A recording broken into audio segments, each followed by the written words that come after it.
আসসালামু আলাইকুম সপ্তম শ্রেণীর সুপ্রিয় শিক্ষার্থীবৃন্দ, আশা করছি তোমরা সকলে ভালো আছো।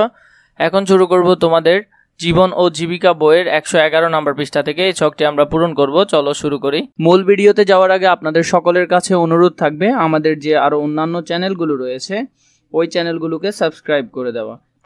এই অধ্যায়ে আমরা যা যা করেছি টিক চিহ্ন দাও। কাজসমূহ করতে পারিনি তার জন্য হবে 1 স্কোয়ার, আংশিক করেছি তার জন্য পাবে 3 স্কোয়ার, ভালোভাবে করেছি তার জন্য পাবে 5 স্কোয়ার।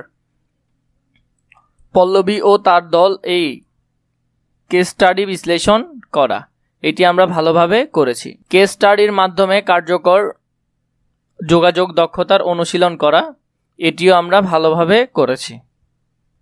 সমস্যা 1 এর কথোপকথন স্ক্রিপ্ট তৈরি করা, এটি আমরা ভালোভাবে করেছি। সমস্যা 2 এর কথোপকথনের স্ক্রিপ্ট তৈরি করা, এটিও আমরা ভালোভাবে করেছি। প্রজেক্ট ওয়ার্ক কার্যক্রমে অংশগ্রহণ করা, এটি আমরা আংশিক করেছি। প্রজেক্ট ওয়ার্ক কার্যক্রমের প্রতিবেদন জমা দেওয়া, এটিও আমরা আংশিক করেছি। মোট স্কোয়ার হলো 30, তার মধ্যে আমি পেয়েছি 26। এখানে তোমার অভিভাবকের মন্তব্য নিবে এবং এখানে তোমার শিক্ষকের মন্তব্য নিবে।